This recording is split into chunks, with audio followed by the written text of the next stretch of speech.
അസ്സലാമു അലൈക്കും. അപ്പോൾ സിമ്പിളാക്കി തയ്യാറാക്കാൻ പറ്റിയ നാടൻ സ്റ്റൈലിലുള്ള ഒരു ചിക്കൻ ഫ്രൈൻ്റെ റെസിപ്പി ആയിട്ടാണ് വന്നത്. പറ്റൽമുളകെല്ലാം അരച്ച് ചേർത്തിട്ടാണ് ഇത് ഉണ്ടാക്കിയത്. ഒരുപാട് മസാലകളോ വെളിച്ചെണ്ണ ഒന്നും ആവശ്യമില്ല. വളരെ എളുപ്പത്തിൽ തയ്യാറാക്കാൻ പറ്റും. അപ്പോൾ ഇതെങ്ങനെയാണ് ഉണ്ടാക്കാൻ നോക്കാം. ഇതിലേക്ക് എന്തൊക്കെയാണ് വേണ്ടതെന്ന് നോക്കാം. ചൂടായി കിടക്കുന്ന ഫ്രൈ പാനിലോട്ടേക്ക് 1 ടീസ്പൂൺ വെളിച്ചെണ്ണ ഒഴിച്ച് കൊടുക്കാം. എന്നിട്ട് അതിലോട്ടേക്ക് ഒരു 3 ടീസ്പൂണ് തേങ്ങ ചിരകിയതിട്ട് കൊടുക്കാം. ഇതൊന്ന് വറുത്തെടുക്കാൻ വേണ്ടിയിട്ടാണ്. ഒരു ബ്രൗൺ കളറാവുന്നത് വരെ ഇതൊന്ന് വഴറ്റി കൊടുക്കണം. തേങ്ങ ഒരു ബ്രൗൺ കളറായി വന്നതിന് ശേഷം വറ്റൽമുളകും കറിവേപ്പിലയും കൂടെ ചേർത്ത് കൊടുക്കാം. എന്നിട്ട് ഇതൊന്ന് വഴറ്റിയതിന് ശേഷം ഒരു ബൗളിലോട്ടേക്ക് മാറ്റി വെക്കാം.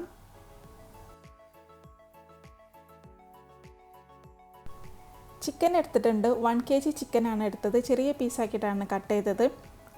അതിനുശേഷം നമുക്ക് ഇതിലോട്ടേക്ക് ഒരു അരപ്പ് തയ്യാറാക്കാം. അരപ്പിലോട്ടേക്ക് വേണ്ടത് വറ്റൽമുളക് എടുത്തിട്ടുണ്ട്, അതുപോലെ ചെറിയ ഉള്ളി, വെള്ളുള്ളി, നിങ്ങൾക്ക് എത്രയാണോ എരിവ് അതിനനുസരിച്ചിട്ട് വേണം എടുക്കാൻ. ഇതെല്ലാം ഒന്ന് മിക്സിയുടെ ജാറിലോട്ടേക്ക് ഇട്ട് കൊടുക്കാം. അതിനുശേഷം ഒരല്പം വിനീഗർ ഒഴിച്ച് കൊടുക്കാം. എന്നിട്ട് ഇതൊന്ന് പേസ്റ്റ് ആക്കി എടുക്കട്ടെ. അപ്പോൾ ശരിക്കും ഒന്ന് പേസ്റ്റ് ആക്കിയിട്ടുണ്ട്. വറ്റൽമുളകിൻ്റെ കുരു എല്ലാം കടിക്കുന്ന രീതിയിലാണ് പേസ്റ്റ് ആക്കി എടുത്തത്. ഈ മിക്സിയുടെ ജാറിലേക്ക് കുറച്ച് വെള്ളം ഒഴിച്ചിട്ട് ഈ ചിക്കനിലോട്ടൊക്കെ തന്നെ ഒഴിച്ച് കൊടുക്കാം. എന്നിട്ട് ശരിക്കും ഒന്ന് മിക്സ് ആക്കി കൊടുക്കാം. ഇതിന്ന് ശരിക്കും വെള്ളം ഇറങ്ങി വരും. അപ്പോൾ അതുകൊണ്ട് അടച്ച് വെച്ചിട്ട് ഒരിക്കലും വേവിക്കരുത്. ഇനി നിങ്ങൾക്ക് ഇതൊരു കളർ കിട്ടണമെങ്കിൽ ഒരല്പം കാശ്മീരി ചില്ലി പൗഡർ ചേർത്ത് കൊടുക്കാം. അതിനുശേഷം ആവശ്യത്തിന് ഉപ്പ് ചേർത്ത് കൊടുക്കാം. അതിലേക്ക് 1/2 ടീസ്പൂൺ പെരിഞ്ജീരകം പൊടിച്ചതാണ്, അത് ചേർത്ത് കൊടുക്കാം. എന്നിട്ട് ശരിക്കും ഒന്ന് മിക്സ് ആക്കിയിട്ട് കൊടുക്കാം. അപ്പോൾ ശരിക്കും ഇതിൽ നിന്ന് വെള്ളം ഇറങ്ങി വരുന്നുണ്ട്.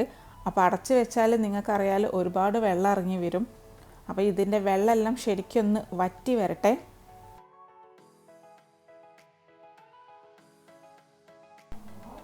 അപ്പോൾ ഈ ചിക്കനിൽ എരിവ്, പുളി എല്ലാം ഉണ്ടോയെന്നൊന്ന് നിങ്ങൾ നോക്കുക. ഉപ്പെല്ലാം കുറവാണെങ്കിൽ അതിനനുസരിച്ചിട്ട് ചേർത്ത് കൊടുക്കാം.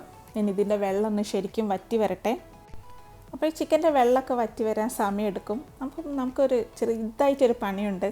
അപ്പോൾ ഞാൻ 2-3 ചട്ടി വാങ്ങിയിട്ടുണ്ടായിരുന്നു. അപ്പോൾ വിചാരിച്ചു മണി പ്ലാന്റ് നടാമെന്ന്. ഓൾറെഡി എൻ്റെ അടുത്ത് ഉണ്ട്. അത് വള്ളിയെല്ലാം വലുതായതുകൊണ്ട് അതിൽ നിന്ന് തന്നെ കട്ട് ചെയ്തിട്ടാണ് ഞാനിപ്പോൾ ഈ ചട്ടിയിലോട്ടേക്ക് മാറ്റുന്നത്. എനിക്ക് അടുക്കളയിൽ ഭയങ്കര ഇഷ്ടമാണ് ഗ്രീൻ കളറായിട്ട് കിടക്കാൻ. പ്രത്യേകിച്ച് ചെടികൾ, മണി പ്ലാന്റ്സ് ആണെങ്കിൽ നല്ല ബ്യൂട്ടിഫുൾ ആയിരിക്കും. നമ്മുടെ റൂഫിൻ്റെ മുകളിലോട്ടൊക്കെ അതിങ്ങനെ പടർത്തിയെടുത്താൽ. അപ്പം ഞാൻ അതൊന്ന് റെഡിയാക്കി എടുക്കട്ടെ. സത്യത്തിൽ ഈ കിച്ചണിൽ ചെടി വെക്കുന്നത് നല്ല രസമാണ് കേട്ടോ. നമുക്ക് ശരിക്കും ഒരു റിലാക്സാണ്. കാരണം നമ്മൾ ഒരുപാട് സമയം കിച്ചണിൽ സ്പെൻഡ് ചെയ്യാറുണ്ടല്ലോ. അപ്പോൾ ഇതിങ്ങനെ ഒരു പച്ച കളറായിട്ട്, പ്രത്യേകിച്ച് നമ്മുടെ ഇവിടെ അങ്ങനെ ഗ്രീനിഷ് ആയിട്ടുള്ള സ്ഥലമല്ല. അപ്പം നമുക്കതിങ്ങനെ കാണുന്ന സമയത്ത് ശരിക്കും മനസ്സിനൊരു കുളിർമയാണ്. അപ്പോൾ എനിക്ക് എപ്പോഴും എൻ്റെ ഫോക്കസ് അടുക്കളയാണ്. അടുക്കളയിൽ ഓൾറെഡി 2-3 ചെടി ഐറ്റംസൊക്കെ ഉണ്ട്. അപ്പോൾ മണി പ്ലാന്റിൻ്റെ വർക്കെല്ലാം കഴിഞ്ഞു. എല്ലാം ചട്ടിയിലോട്ടൊക്കെ ആക്കി സെറ്റാക്കി വെച്ചിട്ടുണ്ട്. അപ്പോൾ 3 ചട്ടി ഞാൻ കിച്ചണത്തെ കൗണ്ടർ ടോപ്പിലാണ് വെച്ചത്. ഒരു ചട്ടി നിങ്ങൾ കഴിഞ്ഞ വ്ളോഗിൽ കണ്ടിട്ടുണ്ടാവും. നമ്മുടെ ഓഫീസിൽ പോയ സമയത്ത് അവിടെ നിന്ന് ഞാൻ എടുത്ത് കൊണ്ടുവന്നത്. അപ്പോൾ 3ഉം കൂടെ അടുത്ത് വെച്ച സമയത്ത് മാഷാഅല്ലാ ബ്യൂട്ടിഫുൾ ലുക്കായിട്ടുണ്ട്. അതിൻ്റെ അടുത്ത് തന്നെ ഒരു മണി പ്ലാന്റിൻ്റെ ചെടിയും കൂടെ എൻ്റെ പഴയതാണ്, അതവിടെ തന്നെ ഉണ്ട്. ഇനി നമ്മുടെ ചിക്കൻ എന്താണെന്ന് നോക്കാം. അപ്പോൾ വെള്ളമൊക്കെ ശരിക്കും വറ്റി വന്നിട്ടുണ്ട്. അപ്പോൾ ഇതിൽ മസാലയൊക്കെ ശരിക്കും പുരണ്ട് വന്നിട്ടുണ്ട്. ഈ ഒരു വറ്റൽമുളകിൻ്റെ പേസ്റ്റ് നല്ലൊരു ടേസ്റ്റിയാണിത്. ശരിക്കും ഒരുപാട് മസാലാസൊന്നും യൂസ് ചെയ്യാത്തതുകൊണ്ട് ശരിക്കും ഒരു ഡിഫറെൻറ്റ് ഫ്ലേവർ തന്നെയാണ്. ഇനി നമുക്കിതിലോട്ടേക്ക് 1/2 ടീസ്പൂൺ വെളിച്ചെണ്ണ ഒഴിച്ച് കൊടുക്കാം. ഒരുപാട് വെളിച്ചെണ്ണ ഒന്നും ഇതിൽ യൂസ് ചെയ്യുന്നില്ല. ലാസ്റ്റ് സമയത്ത് കുറച്ച് പച്ച വെളിച്ചെണ്ണ അങ്ങനെ ഒഴിച്ച് കൊടുത്താൽ മാത്രം മതി.